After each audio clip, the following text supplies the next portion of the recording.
Slavery started 7,000 years ago when religion was created. Listen to me closely. They want to keep pushing this 400-year slavery, this American translation of slavery. They don't want to give you the foundation that was built upon, which was the spiritual slavery. Now, you can't have a person body in bondage without first having their mind and soul in bondage. So the first form of slavery started when they started enslaving people's minds and souls. And that started with the rise of God consciousness or religion in Greco-Egyptian times. There's a reason that every government wants you to revere the places where this type of enslavement started, and that's to glorify your own oppression. Now check this out. Before they can put one chain around your arms, they had to put them around your mind and your soul. Once they done that, guess what? You'll put your own chains on. Let me say that again. People, if you think it was a group of white people going around with force, enslaving millions of people who outnumber them, you got the wrong kind of history in your mind. What we know about white oppressors is that they don't come to your land oppressing you. They come to your land with gifts, with open arms, and they come as pilgrims settling with you. Pilgrims were settlers. They didn't come as warriors. They came as settlers. You say, what was the war between the Indians and the Pilgrim? It wasn't a physical war for many of thousands of years. It was a religious and social war going on. See, when the Pilgrims settled amongst the so-called Indian, they didn't come over here with rifles out shooting. They came over here with Bibles out as missionaries settling. And the warfare that was going on was the Indian forefathers trying to convince their children to follow our way and not this new settlers' way of life and religion. So when the settlers came, the native children that came up during the integration with the Pilgrims or whatever had an option now. I can follow my native practices and spiritual systems, or I can actually follow the Pilgrims stuff that they didn't have an option at first. The first form of warfare was a spiritual form where we wasn't physically fighting each other. We were using our mouth to convince the followers, you should stick to your native spirituality and not go and, not follow this foreigner's spirituality. That was a warfare, a social warfare, because we had to resurrect better ministers, better teachers to convince our own damn children to follow their own damn shit because now they got options. So before we even start shooting one thing, for any kind of physical altercation, okay? And that's what you got to realize, because by the time the physical altercation come, the foreigner army is bigger than yours. You say how these people came over here in small numbers but ended up with big armies in so little time. They weren't doing that much having sex.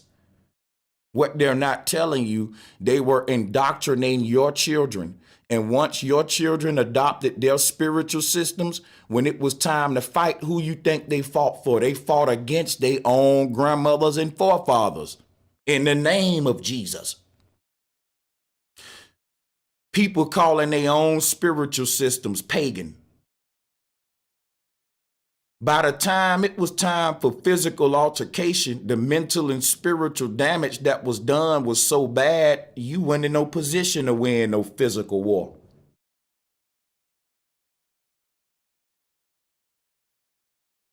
Don't that make more sense than a small handful of people coming over here dominating the whole land? It's chess, not checkers, folks. Give me a minute. Now we finna talk more about slavery.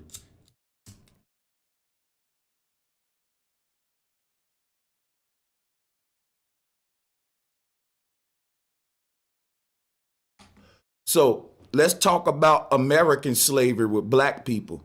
I'm going to repeat something I've been saying a long time. You were taught that Abraham Lincoln freed the slaves, and let me teach you something and I'm going to move on.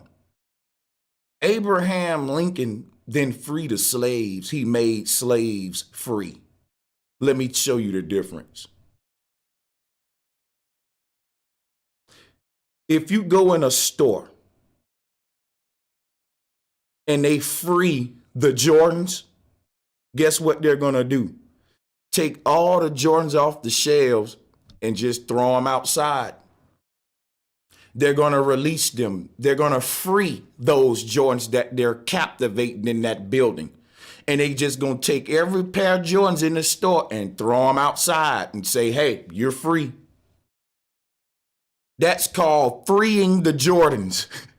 I know this is a crazy example, but you get my drift. Let me keep using it. Okay. Now, if they make Jordans free, that's different. That means we keeping our Jordans in the store. You just ain't got to pay for them. You can just come in here, tell me which pair you want. I'll go give them to you. And when you check out, the price is going to be zero. It's a difference between freeing the Jordans and making the Jordans free. So let me show you what they did. So they never freed the slaves. They made the slaves free for the oppressors. In other words, the slave trade was crashing the economy because the price of a slave was more than gold. Check. You ain't gonna get this from nowhere but here. I'm telling you now. The slave trader said this kind of economy have us going against each other. We're bankrupting our brothers. Listen, and you talk about sports, how they keep statistics. They tell you how many rushing yards he got, how many interceptions he got. Back during slavery time was the first time they started keeping statistics. They can look at a nigga, slave, and tell you how many pounds of cotton he can pick in a day, how fast he can run, how many buckets of water he can get before he start getting tired. They was very meticulous with keeping statistics. They can point at a slave and tell you what he can do and can't do, just like the sports statistics. And why did they do that? Because this was their money, buddy. You think I'm going to spend $10,000 on a slave and ain't nobody showing me no stats of what he can do and everything? When you buy a car, don't they show you the statistics, how fast it can go and all that? Stop thinking stupid with thinking about about slavery. You don't know all this was going on. It's deeper than what y'all been told. So check this out. Abe did not free the slaves. He made them free because the white slave masters was ending up beefing with each other.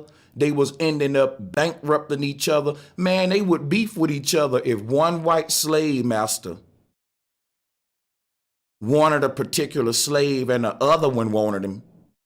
They would raise that bid up so damn high that it would be more than gold.